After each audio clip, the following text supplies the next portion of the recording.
Hello students, मैं अनुप राय, मेरे YouTube channel spark up classes पर आप सभी लोग का स्वागत है। तो स्टूडेंट, जैसा कि आपने थंबनेल पे देखा होगा कि अगर आप डीएमएलटी कोर्स करना चाहते हो तो कौन कौन से तरीके हैं डीएमएलटी कोर्स करने के लिए। तो मैं आपको बताऊंगा कि डीएमएलटी कोर्स करने के लिए आपके पास दो तरीका है। पहला आपका है कि मेरिट बेस्ड। कुछ ऐसे कॉलेज हैं, कुछ ऐसी यूनिवर्सिटीज हैं, प्राइवेट कॉलेज भी हैं, गवर्नमेंट कॉलेज भी हैं, जो आपकी मेरिट को देखती हैं, उसके बेस पर एडमिशन ले लेती हैं। अगर आपका मेरिट अच्छा है, आपका क्लास 12th में अच्छे परसेंटेज है, 12th और 10th दोनों का देखा जाता है, ठीक है ना। अगर अच्छे परसेंटेज है तो आपका एडमिशन हो जाएगा। जैसे केजीएमयू का नाम आपने सुना होगा। केजीएमयू डीएमएलटी कोर्स में एडमिशन देता है और वह आपका मेरिट बेस्ड एडमिशन लेता है। तो एक रास्ता तो है कि मेरिट बेस्ड। अब आप खुद सर्च करिए कि कौन कौन से प्राइवेट कॉलेज और कौन कौन से गवर्नमेंट कॉलेज में आपका डीएमएलटी कोर्स होता है। पहले आप ये चेक करिए। जब आप ये चेक कर लेंगे कि डीएमएलटी कोर्स इस कॉलेज में होता है, तब आप चेक करिए कि ये एंट्रेंस एग्जाम के थ्रू लेता है या फिर मेरिट बेस्ड लेता है, ठीक है ना। अगर मेरिट बेस्ड है तो अगर आपका नंबर अच्छा है 10th में 12th में तो आप जाके ट्राई कर सकते हो। लेकिन अब कितने नंबर पे आपको कॉलेज मिल जाएगा इसकी गारंटी नहीं दिया जा सकता। हाँ, अब रहा सवाल यह है कि आपका 95% है, 96% है, तब तो मिल ही जाएगा। लेकिन आप एवरेज में हो, 60%, 70% ऐसे एवरेज में हो तो गारंटी नहीं दिया जा सकता। अब ये कॉलेज पर जाकर ही आपको पता चलेगा। तो पहला आपके पास रास्ता है कि मेरिट बेस्ड, ठीक है ना। दूसरा आपके पास रास्ता है एंट्रेंस एग्जाम के थ्रू आप डीएमएलटी कोर्स कर सकते हो।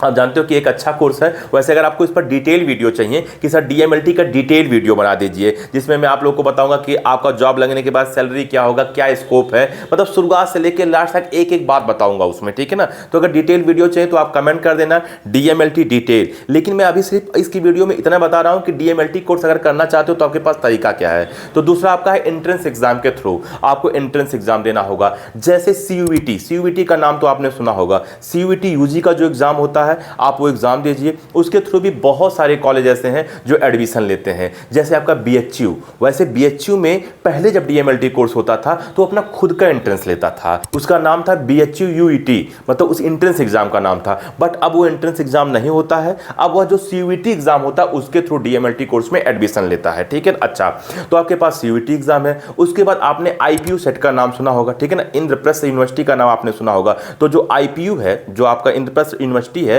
वो भी आपका एक एग्जाम कराता है, खुद का एग्जाम कराता है आईपीयू सेट करके। तो उस एग्जाम के थ्रू भी आप डीएमएलटी कोर्स कर सकते हो आईपीयू में। इसके बाद कुछ जो स्टेट है, जैसे उत्तर प्रदेश है, आपका बिहार है, महाराष्ट्र है, ये अपना खुद का भी एग्जाम कराती हैं, जो कि स्टेट लेवल का एग्जाम होता है। अब स्टेट लेवल में जो वहां के स्टेट के बच्चे हैं वो पार्टिसिपेट करेंगे, उनको एडमिशन मिल जाएगा। गवर्नमेंट कॉलेज में भी, प्राइवेट कॉलेज में भी। पहले आप एंट्रेंस एग्जाम दोगे, फिर काउंसलिंग होगा, जैसा आपका नंबर रहेगा उस हिसाब से गवर्नमेंट कॉलेज और प्राइवेट कॉलेज भी मिल जाएगा। लेकिन मैक्सिमम स्टेट में जो बाहर के स्टूडेंट है, जैसे मान लीजिए उत्तर प्रदेश में आपको एडमिशन लेना है, तो उत्तर प्रदेश के जो स्टूडेंट है उनका तो एडमिशन हो जाएगा, गवर्नमेंट में भी, प्राइवेट में भी। लेकिन जो उत्तर प्रदेश के बाहर के स्टूडेंट हैं उनका एडमिशन केवल प्राइवेट कॉलेज में हो पाएगा, गवर्नमेंट कॉलेज में नहीं हो पाएगा, ठीक है ना। तो आप ये जान लीजिए कि स्टेट लेवल का भी इसमें एग्जाम होता है। तो आपके पास दो तरीका है, एक मेरिट बेस्ड और दूसरा आपके पास एंट्रेंस एग्जाम। एंट्रेंस एग्जाम जो कि मैंने आपको बताया कि सीयूईटी के थ्रू होता है, आईपीयू सेट के थ्रू होता है और कुछ स्टेट लेवल के एग्जाम होते हैं। और आपका जो केजीएमयू है वो डायरेक्ट एडमिशन लेता है,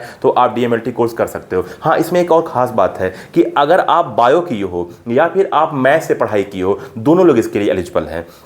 चलिए एलिजिबिलिटी क्राइटेरिया पे बात भी कर लेते हैं कि जो student class 12th pass out हो, पहली बात। दूसरा बात है कि उनका 12th में साइंस स्ट्रीम हो। अब साइंस में चाहे आपका फिजिक्स केमिस्ट्री बायो हो या फिजिक्स केमिस्ट्री मैथ हो, दोनों लोग डीएमएलटी कोर्स कर सकते हैं। और परसेंटेज क्राइटेरिया की बात कर दो, जैसे जो एंट्रेंस एग्जाम के थ्रू जाते हैं, तो आप मान के चलो कि अगर आपका 45 से 50% के बीच में है तो आपका एडमिशन हो जाएगा। क्योंकि कोई भी जो एंट्रेंस एग्जाम होता है मिनिमम 45% या मिनिमम 50% पे एडमिशन ले लेता है, ठीक है ना। चाहे वो सीयूईटी हो या फिर आपका आईपीयू सेट हो, तो आपका 45% से 50% के बीच में अगर है तो आप एडमिशन हो सकता है। हाँ, अब रहा सवाल है कि 50% से ज्यादा तब तो आपका हो ही जाएगा, लेकिन मिनिमम 45 या मिनिमम 50 तक, ठीक है ना। अब अलग अलग एंट्रेंस एग्जाम की अलग अलग परसेंटेज क्राइटेरिया होगा, ठीक है ना। अच्छा, एक बात और मैं आपको बता दूं कि अगर आपको इसमें एडमिशन लेना है तो आपको 11th और 12th दोनों की पढ़ाई करनी होगी। आप दोनों के कोर्स की पढ़ाई करिए, ठीक है ना। 11th 12th का फिजिक्स केमिस्ट्री बायो, और आप इसमें एडमिशन ले सकते हो। तो ठीक है स्टूडेंट, आपको यही यही जानकारी देनी थी।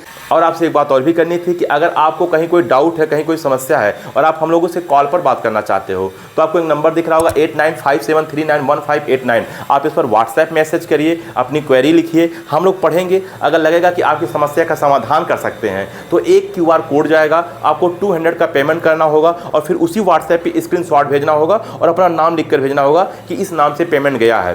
फिर आपका कॉल 24 घंटे के अंदर अरेंज किया जाएगा। फिर जितनी भी समस्या है उसका समाधान किया जाएगा और अगर आपकी समस्या का समाधान हम लोग ना कर पाए तो आपका पैसा वापस दे दिया जाएगा। तो ठीक है स्टूडेंट, इस वीडियो में इतना ही, मिलते हैं अगले वीडियो में, तब तक के लिए जय हिंद।